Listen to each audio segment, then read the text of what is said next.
కేవలం 5,000తో 605 గజాల భూమిలో 630 స్క్వేర్ ఫీట్ సింప్లెక్స్ హౌస్ కేవలం 36 లక్షలు మాత్రమే.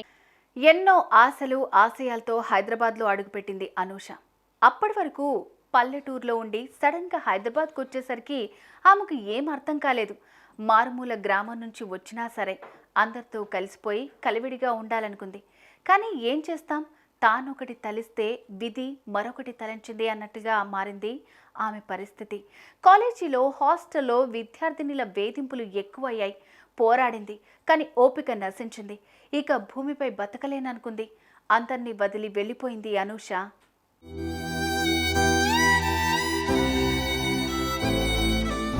అమ్మ, నాన్న, తమ్ముడు, ఊరు, ఇదే అనూష జీవితం.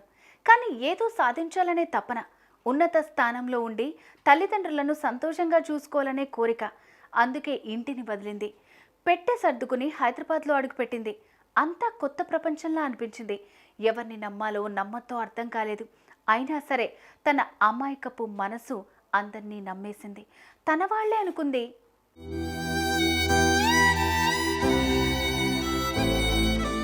తాను అనుకున్నట్లే హైదరాబాద్లోని శ్రీ హిందూ కళాశాలలో అనూష బీఫార్మసీలో చేరింది. 2 సంవత్సరాల పాటు అంతా సాఫీగానే సాగింది.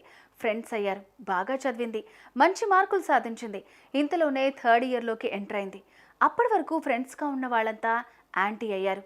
ప్రతి దానికి అనూషను నిందించడం మొదలుపెట్టారు. టార్చర్ చేశారు. చెయ్యని తప్పులు ఆమెపై తోసి అనూష ఏడుస్తుంటే పైశాచిక ఆనందం పొందారు.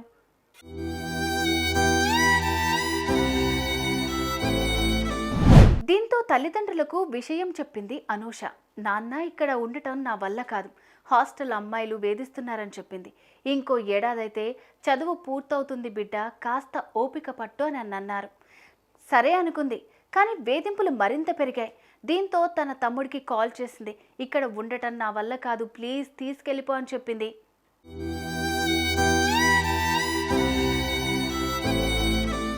ఇక విషయం అర్థం చేసుకున్న అనూష తమ్ముడు విజేంద్ర గౌడ్ ఆమెను హాస్టల్ నుంచి తీసుకుని తన గ్రామమైన నాగర్ కర్నూలు జిల్లా చారకొండకు వచ్చేశాడు. తల్లిదండ్రులకు అన్నీ చెప్పింది అనూష. ఇక కాలేజ్కి వెళ్ళనని చెప్పింది. అందుకు ఆమె తల్లిదండ్రులు కూడా అంగీకరించారు.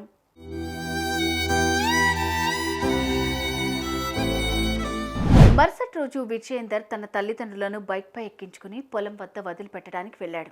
ఇంతలోనే అనూష ఇంట్లో ఉరివేసుకుని ఆత్మహత్య చేసుకుంది. విజయేందర్ ఇంటికి వచ్చి చూడగా అనూష ఉరికి వేలాడుతూ కనిపించింది. వెంటనే ఆమెను ఆసుపత్రికి తరలించగా ఆమె మృతి చెందినట్లు వైద్యులు తెలిపారు.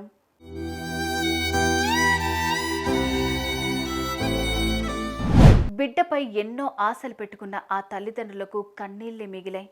కాలేజ్, హాస్టల్ అమ్మాయిల వేధింపుల కారణంగానే అనూష ఆత్మహత్య చేసుకుంది అని ఆమె తండ్రి యాదయ్య పోలీసులకు ఫిర్యాదు చేశాడు. దీంతో పోలీసులు కేసు నమోదు చేసుకుని దర్యాప్తు చేపట్టారు. అనూషను ఎవరు వేధించారు? ఆమె ఫోన్ ద్వారా క్లూస్ సేకరిస్తున్నారు. కాగా తన అక్క మృతికి కారణమైన వారిని కఠినంగా శిక్షించాలని డిమాండ్ చేస్తున్నారు అనూష కుటుంబ సభ్యులు.